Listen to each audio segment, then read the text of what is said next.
Қайырлы күн, YouTube достарым. Бүгін мен 5 минутта табада пісірілетін пиццаның пісірілуімен сіздермен бөліспекшімін.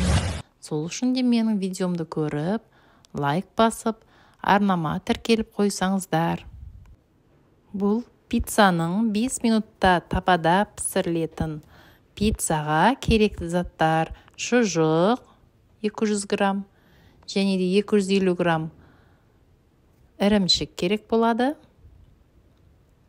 300 граммдай ұн, 1 кесе сүт, 1 шай қасықта тұз, 1 ас қасығында шекер керек болады. Енді сырды үккіштің ірі көзінен өткізіп дайындап қоямыз. Ал енді табақшаға 2 жұмыртқаны шағып, оған жарты ас қасығында тұзды салдық. Және де 1 ас қасығында шекер салып, венчикпен араластырамыз. Енді осы қоспамызға 1 кесе жылы сүтті қосып, оған 1 шай қасықта разрыхлитель қосып, оны да жақсылап араластырамыз. Енді три желания майонезінен 4 қасықты қосамыз. Одан кейін дүкеннен сатып алған сметанадан да 4 қасықты салып, онымен жақсылап араластырамыз. Осы қоспаны жақсылап араластырып алғаннан соң, енді оған біз ұнды електен өткізіп саламыз. Оны да жақсылап араластырамыз. Ешқандай да түйіршіктелгені қалмау керек. Бұл қамыр қоймалжыңның құймақ пісіретіндей ұнды електен өткізіп қостық. Енді оны жақсылап араластырамыз. Ұнды електен өткізіп қосуымыз керек.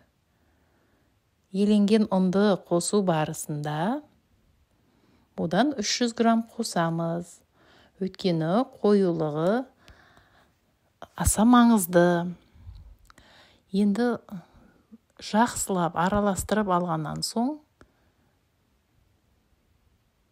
мен бұған 4 қасықтай дүкеннен алынған қаймақтан қостым. Қаймақты қосқаннан кейін оны жақсылап араластырып аламыз. Араластырғаннан соң, бұл қамырдың қоюлығы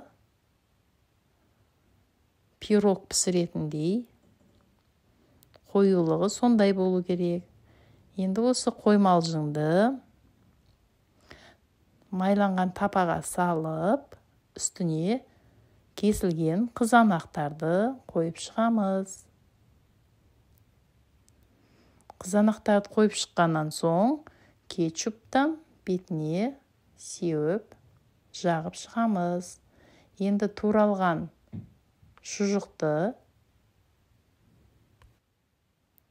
палаудың сәбізіндей етіп, туралған, сопақша етіп, ұзынша етіп туралған шұжықтың үстіне енді үккіштің ірі көзінен шығарылған сырды сеуіп шығамыз да, тапаның астына от жағып қоямыз.